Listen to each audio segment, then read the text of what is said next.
Good morning all. Today we are going to see an important topic, that is the cavernous sinus.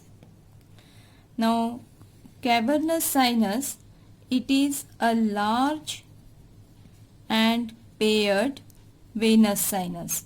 So venous sinuses, some venous sinuses they are paired and some venous sinuses they are unpaired. So cavernous sinus, it is a large paired venous sinus which is situated between the two layers of cerebral dura mater, that are the endosteal layer and the meningeal layer. Now where is the exact situation of the cavernous sinus? It is situated in the middle cranial fossa on either side of the body of the sphenoid bone.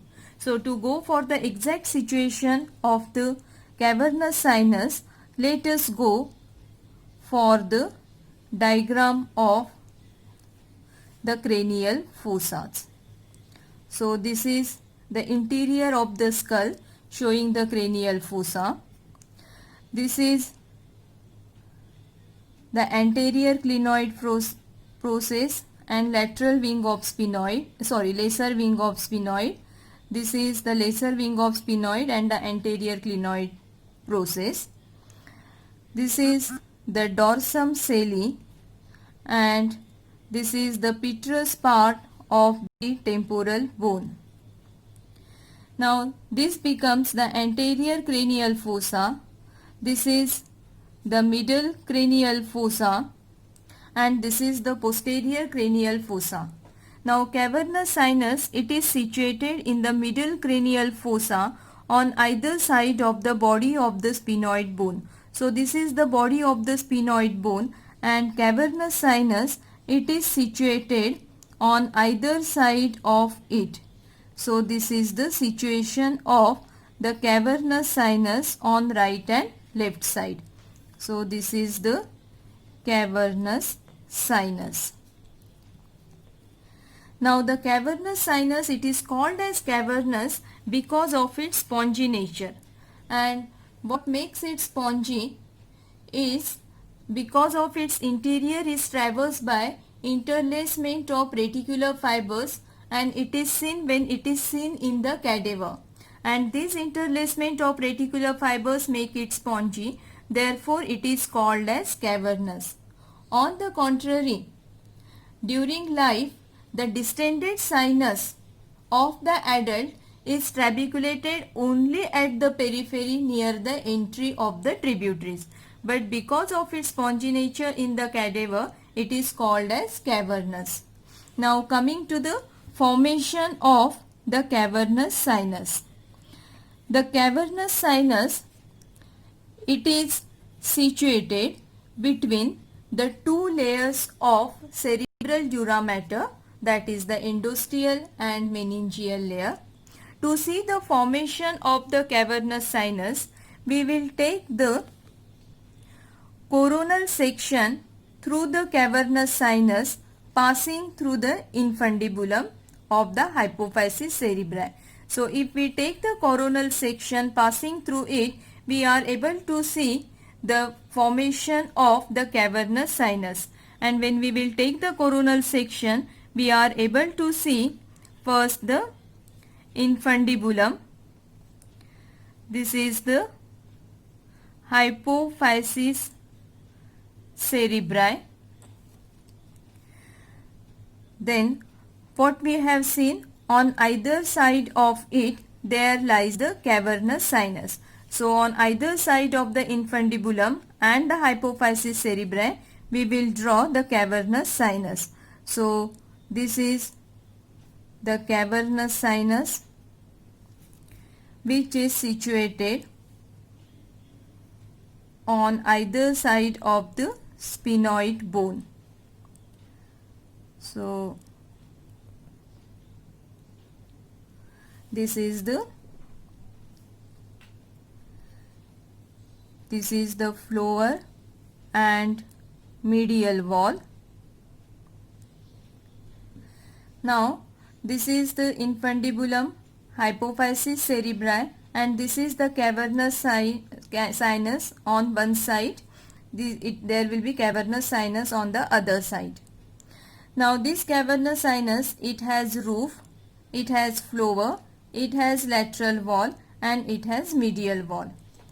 The roof and the lateral wall, it is formed by the meningeal layer of dura mater.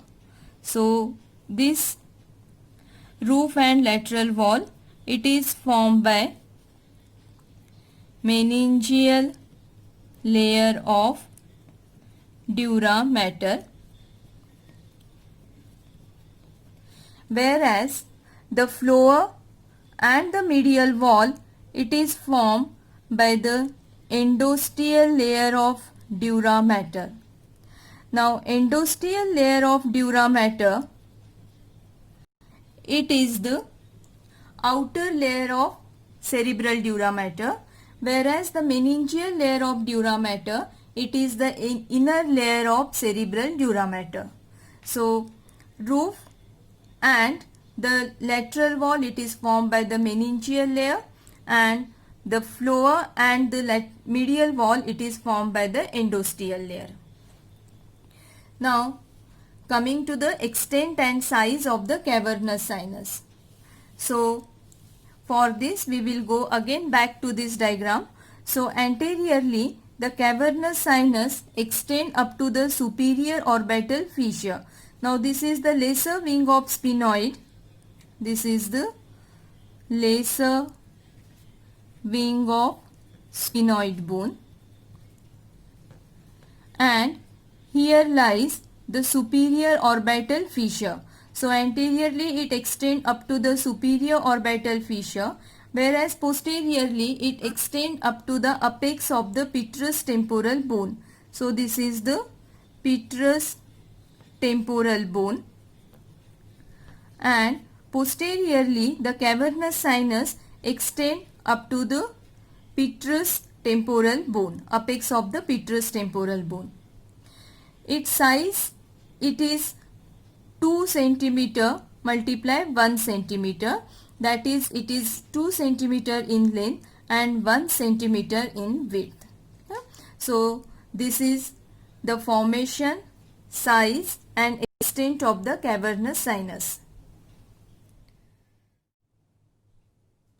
Now coming to the relation of the cavernous sinus. The relation of the cavernous sinus we are going to see under the 3 headings. That is the structures outside the cranial cavernous sinus, then structures within the lateral wall of the cavernous sinus, and structure in the center of the cavernous sinus. So first we are going to see structure outside the cavernous sinus. Now these structures outside the cavernous sinus, we will go for the superior relation, inferior relation, medial relation, lateral relation, anterior relation and posterior relation. So first we will go to the structures which lie superiorly. So superiorly there lies the optic tract. So superiorly there lies the optic tract. This is the optic tract. Again along with optic tract there lies the internal carotid artery. So there also lies the internal carotid artery. This internal carotid artery, it pierces the roof of the cavernous sinus and it then turns backward and then upward. So it also comes in the superior relation of the cavernous sinus. So this is internal carotid artery. Further, superiorly it is also related to the anterior perforated substance. Now,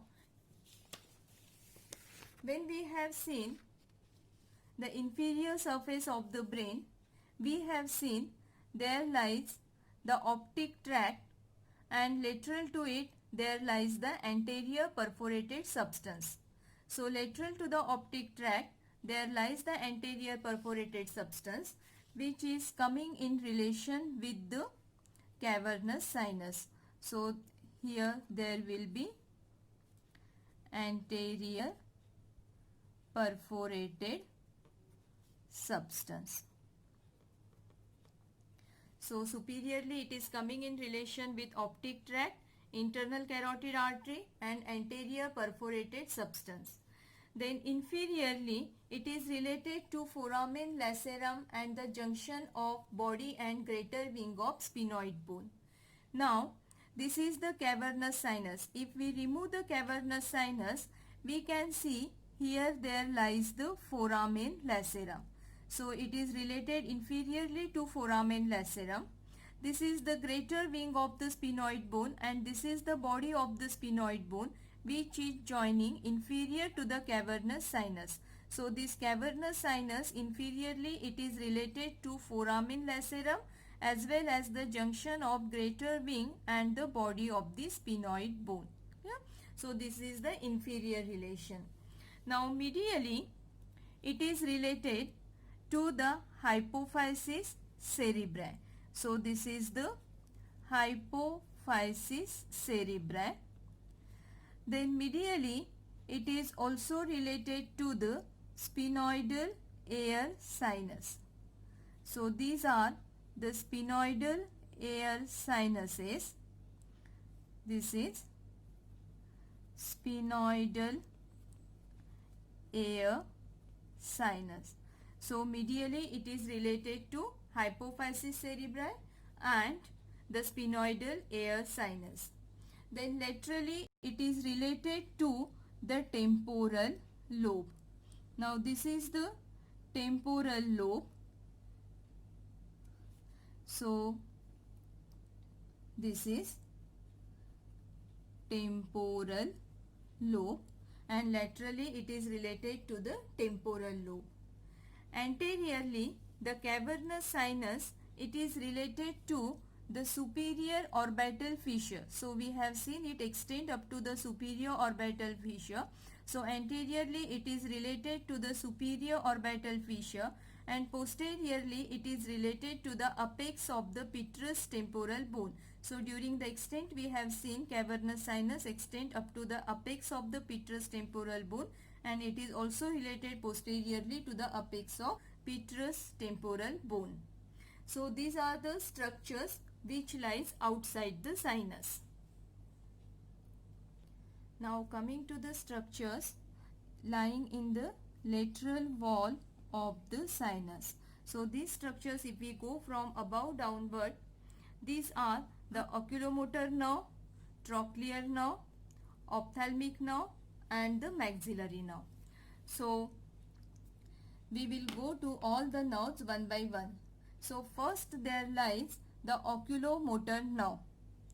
Now this oculomotor nerve, it enters the cavernous sinus by piercing the roof of the sinus and it leaves the sinus through the tendinous ring, common tendinous ring of the superior orbital fissure by dividing into two rami. So first it divides into two rami and then it leaves the cavernous sinus by passing through the common tendinous ring. So this is oculomotor nerve. It is the third cranial nerve. Then after the oculomotor nerve, there lies the trochlear nerve. So this is the trochlear nerve, which is the fourth cranial nerve. It enters in the cavernous sinus similar to the oculomotor nerve and it leaves the sinus through the superior orbital fissure, but it lies outside the tendinous ring.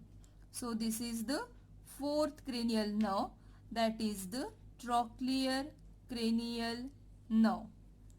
Then after that it comes in relation with the ophthalmic nerve. So ophthalmic nerve, it is the division of the trigeminal nerve. This ophthalmic nerve, it enters by piercing the lateral wall of the sinus and it leaves through superior orbital fissure by dividing into lacrimal, frontal and nasociliary branches. So this is the ophthalmic nerve, that is the division of the trigeminal nerve. After the ophthalmic nerve, it is also related to the maxillary nerve. Maxillary nerve is also another division of the trigeminal nerve, and it also enters in the similar way to the ophthalmic nerve. It leaves the sinus through foramen rotundum. So this is maxillary nerve, another division of the trigeminal nerve. So the structures passing through the lateral wall of the cavernous sinus from above downward, there are oculomotor nerve, that is the third cranial nerve, then trochlear nerve, that is the fourth cranial nerve, ophthalmic division of the trigeminal nerve, and maxillary division of the trigeminal nerve. Yeah. Now coming to the structures passing through the center of the sinus. Now there are two structures passing through the center of the sinus. One is the internal carotid artery and another is the abducent nerve. So this is the internal carotid artery. Now this internal carotid artery, it enters through the apex of the petrous temporal bone and passes along the floor of the sinus, and then it turns upward and finally it pierces the roof of the sinus, and here we have seen that it comes in relation with the superior, in the superior structure. So superiorly also internal carotid artery, it is related to the cavernous sinus. So this is internal carotid artery. Now here the internal carotid artery, it lies along with the sympathetic plexus of, so here we will draw the sympathetic plexus of nerves and veins. So this is internal carotid artery. Then another structure which lies in the center of the sinus is the abducent nerve. The abducent nerve, it is the sixth cranial nerve, and it lies inferolateral to the internal carotid artery, and it leaves the sinus through superior orbital fissure within the common tendinous ring. So this is abducent nerve. So the structures within the center of the sinus are internal carotid artery surrounded by plexus of sympathetic nerves and veins. Along with it there lies the abducent nerve. Now all these structures which are present in the lateral wall of the sinus and in the center of the sinus, they are separated from the blood in the cavernous sinus by means of endothelial lining. So these structures, all these structures in the lateral wall of the sinus as well as in the center of the sinus, they are separated from the blood by means of endothelial lining. So this is the endothelial lining which separates all these structures from the blood in the cavernous sinus. So this is the endothelial lining of the cavernous sinus. So these are the relations of the cavernous sinus which we have discussed under three heading: structure outside the cavernous sinus. So superiorly there lies the optic tract, anterior perforated substance and the internal carotid artery. Then inferiorly there lies the foramen lacerum and the junction of greater wing of sphenoid with the body of the sphenoid. Laterally there lies the hypophysis cerebri and the sphenoidal air sinus. Laterally there lies the temporal lobe. Then anteriorly it is related to the superior orbital fissure and posteriorly it is related to apex of the petrous temporal bone. Then we have seen the another heading, that is structures within the lateral wall. So in the lateral wall we have seen the oculomotor nerve, trochlear nerve, ophthalmic division of trigeminal nerve and the maxillary division of trigeminal nerve. The structure in the center, there are two structures, that is the internal carotid artery and the abducent nerve.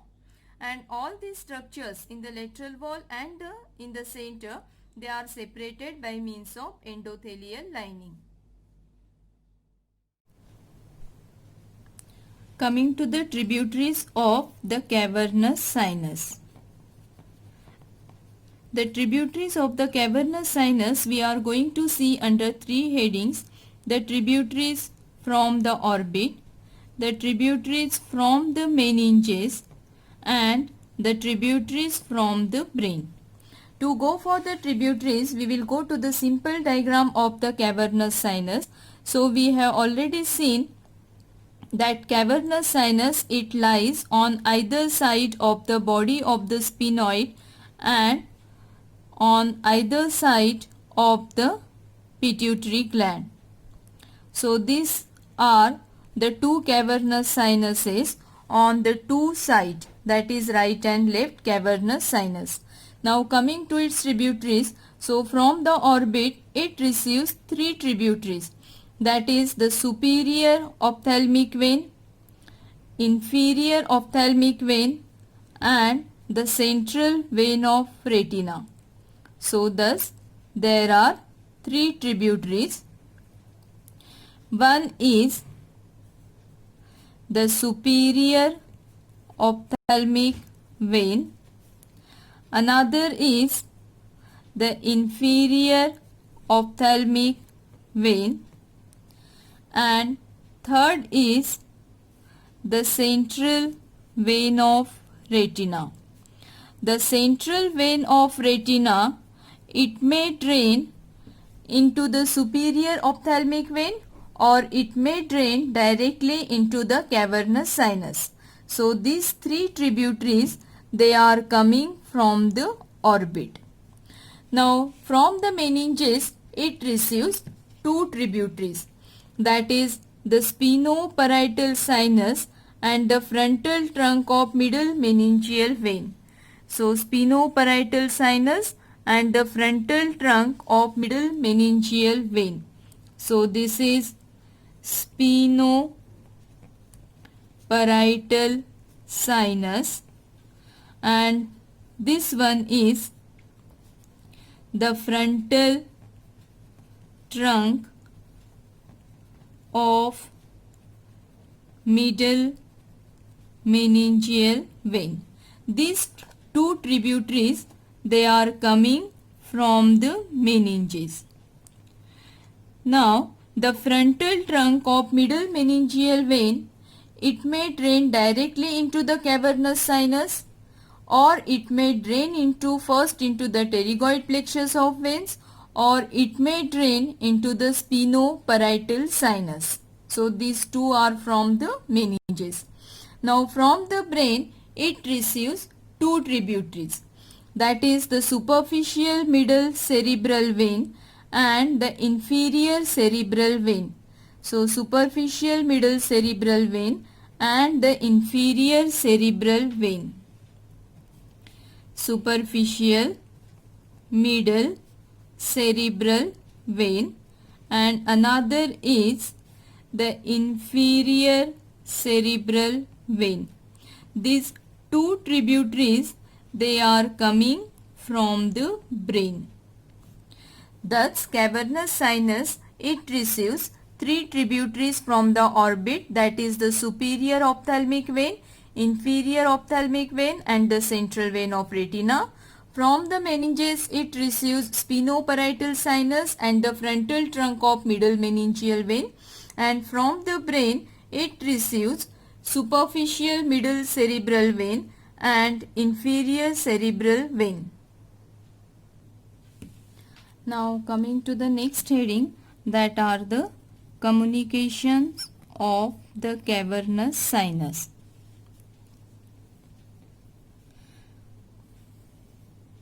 So coming to the communications.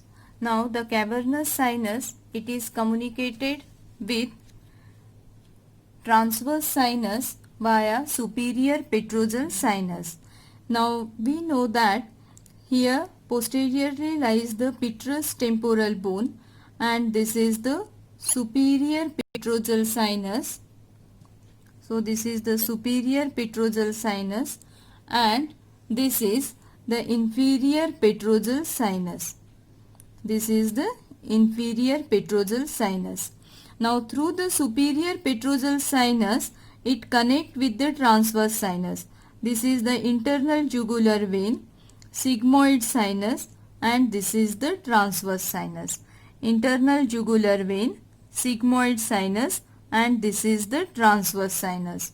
So through the superior petrosal sinus, it communicates with the transverse sinus.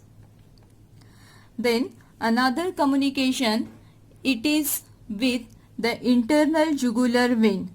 So this is the internal jugular vein. So it get connected with the internal jugular vein through the inferior petrosal sinus. This is inferior petrosal sinus.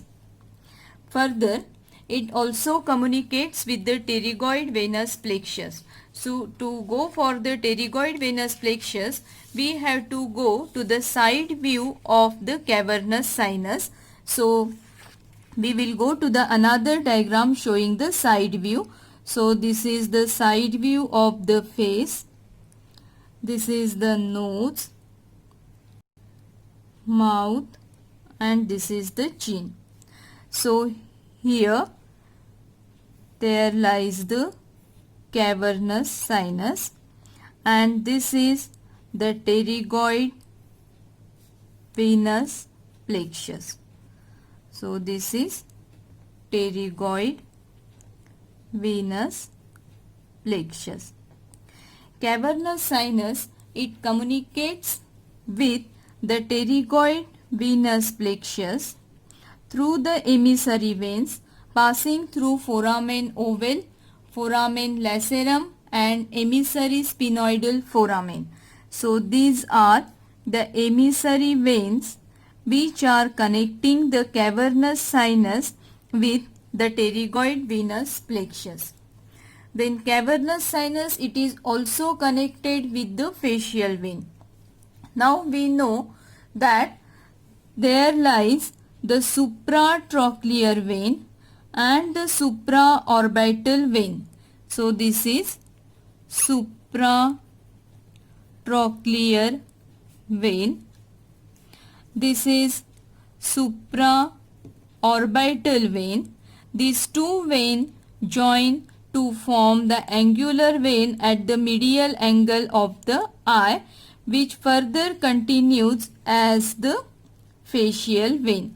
So this is the angular vein formed by joining of supratrochlear and supraorbital vein, and this is the facial vein.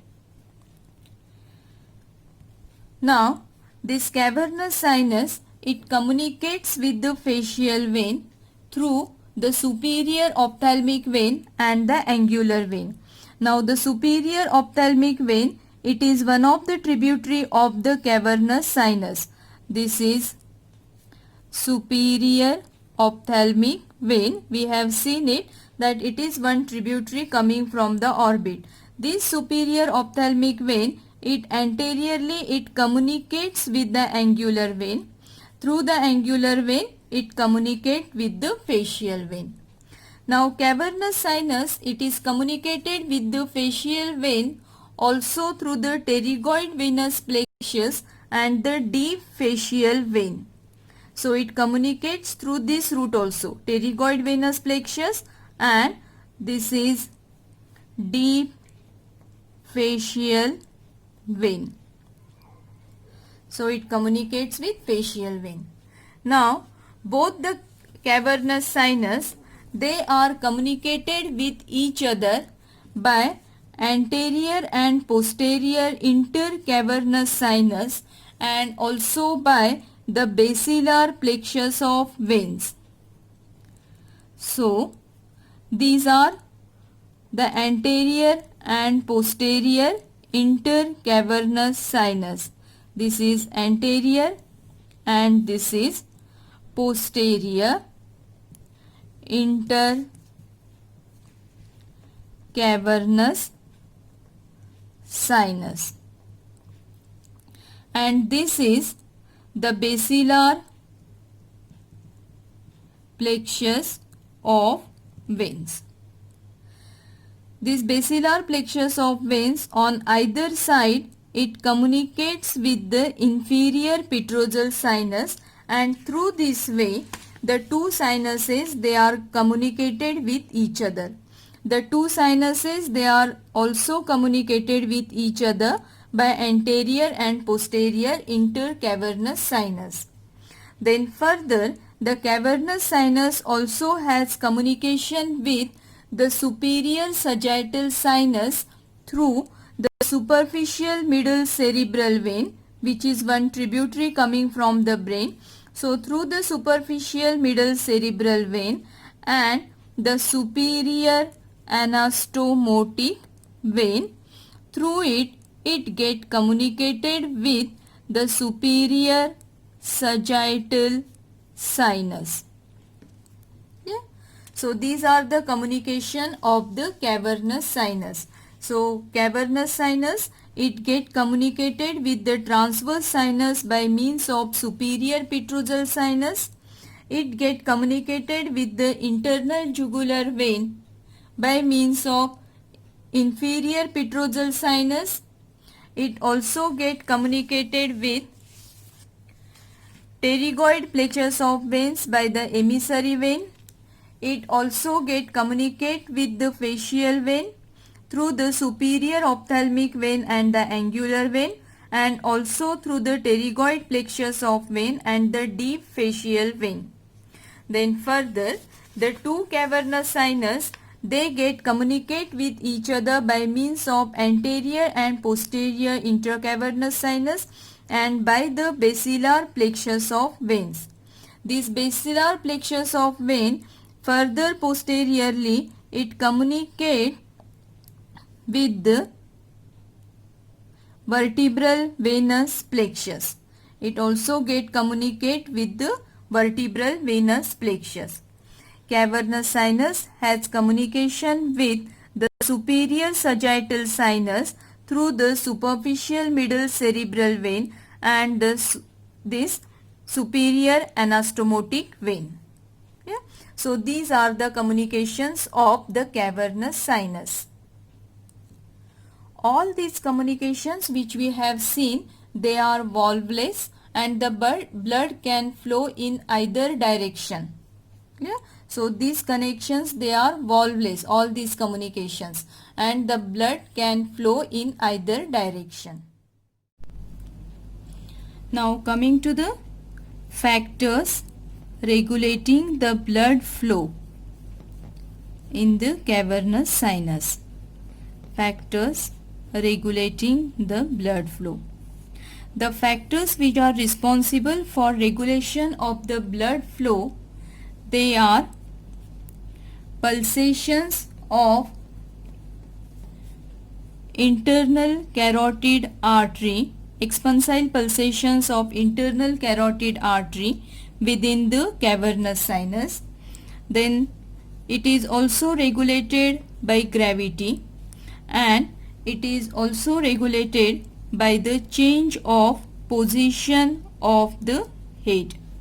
So there are three factors regulating the blood flow, that are the pulsations of internal carotid artery in the cavernous sinus, gravity and the position of the head. Now after this, coming to the last heading of the cavernous sinus, that is the applied anatomy of the cavernous sinus. Now the first very important point which we are going to see in the applied anatomy is the thrombosis of the cavernous sinus. Now the thrombosis of the cavernous sinus, it may be caused by the sepsis in the danger area of the face. It may be caused by sepsis in the nasal cavities, and it may be caused by the sepsis in the paranasal sinuses. And if there occur thrombosis of the cavernous sinus, it will give rise to two types of symptoms: nervous symptom and the venous symptom. The nervous symptom, in the nervous symptom, patient will suffer from the severe pain in the eye and the forehead in the area of distribution of ophthalmic nerve. Then there may be partial or complete external and internal ophthalmoplegia, that is the paralysis or weakness of the eye muscle, and this will be due to involvement of the third, fourth and sixth cranial nerve. In the venous symptom, patient will suffer from the marked edema of the eyelid, cornea with exophthalmos due to congestion of orbital vein. Then there may be papilloedema. Papilloedema may or may not be present with the proportionate loss of vision. So this is cavernous sinus thrombosis.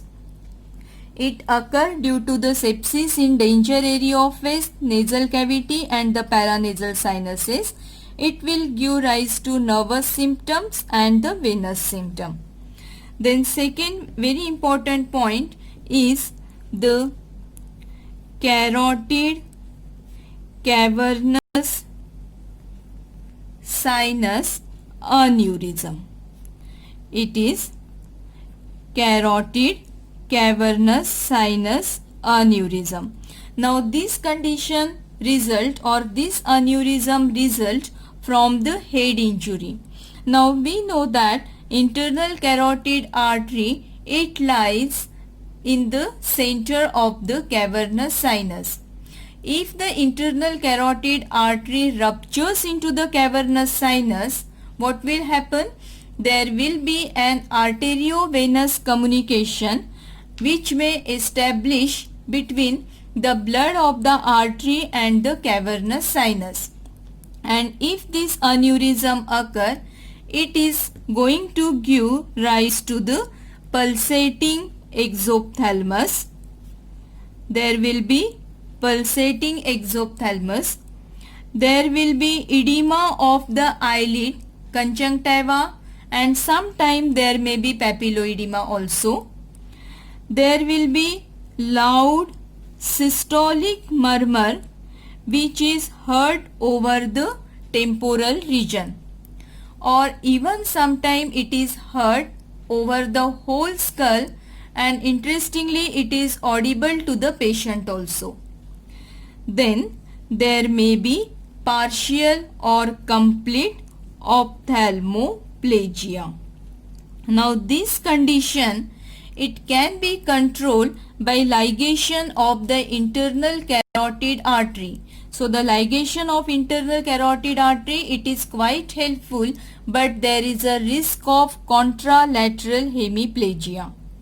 So this is carotid cavernous sinus aneurysm. Now coming to the third condition, that is the cavernous sinus syndrome. Cavernous sinus syndrome. Now in this condition, what happens? It mostly occur due to the tumor of the pituitary gland. Now we know that pituitary gland is located in a fossa between the two cavernous sinuses.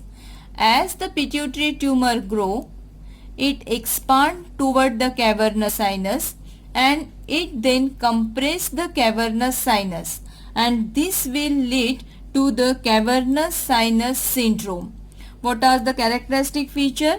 It is characterized by ophthalmoplegia, again due to the involvement of third, fourth and sixth cranial nerve.